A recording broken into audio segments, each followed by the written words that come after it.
बोलिए राजा रामचंद्र की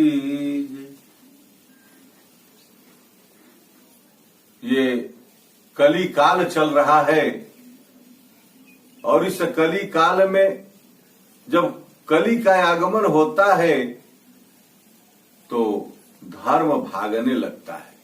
गोस्वामी जी लिखते हैं कि देखियत चक्रवाक खग नाही, कलि पाई जिमी धर्म पराही, कलि पाई जिमी धर्म पराही। कलयुग जब आता है तो धर्म परा जाता है, भाग जाता है, रहता ही नहीं है। कुछ लोगों ने संत शिरोमणि गोस्वामी तुलसीदास जी से प्रश्न किया, सवाल किया, कहा कि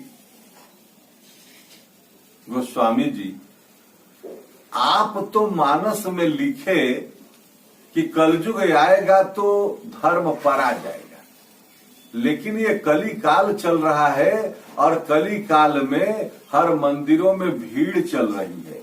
चाहे वह कोई देवी का मंदिर हो, चाहे शिव जी का मंदिर हो, चाहे हनुमान जी का मंदिर हो, हर मंदिरों में भीड़ चल रही है। लाखों लाख की भीड़ चल रही है। ये कैसी भीड़ है?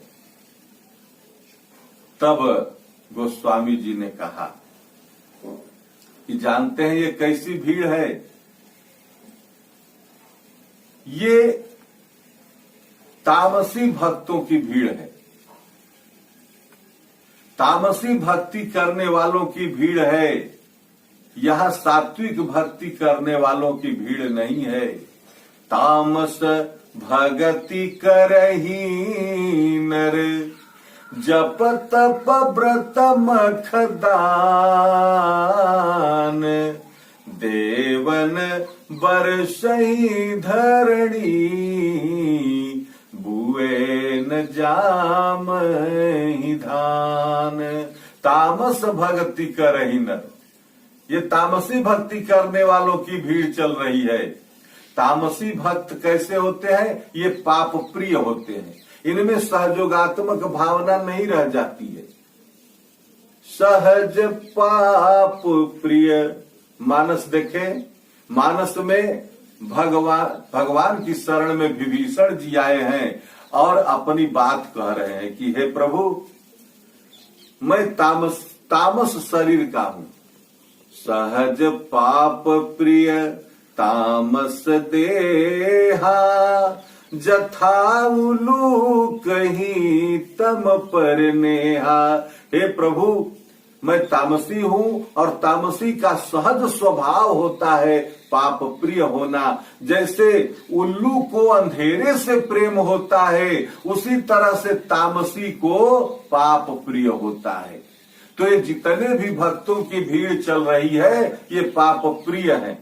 बाबा बैजनाथ के यहाँ 105 किलोमीटर की दूरी तय करके लोग जल लेकर के जाते हैं, लेकिन बाबा के धाम में पहुंचते पहुंचते बहुत लोग हैं जो कमजोर लोगों को ढकेल देते हैं और मैं की भावना होती है। मैं पहले जल चढ़ाऊं, मैं पहले जल चढ़ाऊं, हम की भावना होती है। तो जहां मैं होता है, जहां मैं तहां मैं नहीं। जहां मैं होता है वहां भगवान नहीं रहते, उनकी कृपा नहीं रह जाती। और यहां मैं पहले जल चढ़ाऊं और आगे अगर कोई सामने अगर कोई कमजोर व्यक्ति खड़ा है तो उसको लोग ढकेल देते हैं, ढकेल करके और जल चढ़ाते हैं। यहां तक कि उसके शरीर पर कचड़ कर उसके देह पर और चले जाते हैं, जल चढ़ाते हैं। क्या इससे शंकर भगवान प्रसन्न हो जाएंगे? किसी को दुख देकर, किसी के शरीर को कचड़ते हुए, कुचलते हुए और लोग जल चढ़ा देते हैं, इससे भगवान प्रसन्न नहीं होते हैं। लेकिन क्यों? तो ये पाप प्रिय है, इनको पाप प्रिय है, इसलिए वो तामसी भक्त ही हो करके वो जल चढ़ाते हैं। सात्विकता नहीं रह जाती, इनमें सहयोगात्मक भावना नहीं रहती। ये कभी सोच नहीं बनता कि चलो ये कमजोर व्यक्ति है हमारे सामने है, ये भी जल चढ़ा ले, इसका भी हम सहयोग कर दें, ऐसी भावना नहीं रह जाती है। तो गोस्वामी जी ने कहा कि ये कली काल में तामसिक भक्तों की भीड़ बढ़ जाएगी, यहाँ केवल प्रदर्शन चलेगा, दिखावाबाद चलेगा। तामस भगति करे ही नर, जप तप व्रत मखदान। कहा कि जप तप व्रत मख और दान ये सब तामसी में होंगे। जप भी होगा तो आडंबर, दिखावा के लिए, अपने स्वार्थ को साधने के लिए होगा। जप तप और व्रत भी लोग करेंगे तो बस वही दिखावा के लिए होगा, वो तामसी होगा, वो पाप प्रिय होगा। व्रत लोग करेंगे, पूजा करेंगे, चाहे सरस्वती पूजा हो, दुर्गा पूजा हो या कोई पूजा है, लोग मनाते हैं तो रोड पर चंदा तसीलते हैं। सहयोग की भावना होनी चाहिए उसमें, लेकिन यहाँ तो जबरदस्ती रंगदारी टैक्स लिया जाता है चंदा के रूप में। ऐसे लोग जो है किसी को जबरदस्ती दबाव से लेते हैं लोग धर्म के नाम पर, और यज्ञ करते हैं। यज्ञ पेशा बना लिए, वृत्ति बना लिए, 4 गो यज्ञ कर लिए साल में, और 4 यज्ञ में, एक यज्ञ में अगर 4 लाख रुपया बचा लिए तो 16 लाख रुपया बचा लिए। ये पैसा कमाने का धंधा बना लिए यज्ञ को। तो कहा, बाबा ने कहा कि ये सब पाप वृत्तियां हैं, ये तामसी लोग किया करते हैं, और तामसी में केवल पाप ही प्रिय होता है।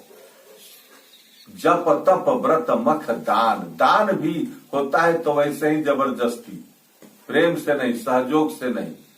तो जप तप व्रत मख दान, देव न बरसई धरणी बुए न जामई धान। प्रकृति भी बदल जाती है, और असमय बारिश होती है तो धान समय से प्रस्फुटित नहीं हो पाता है, ततर के रह जाता है।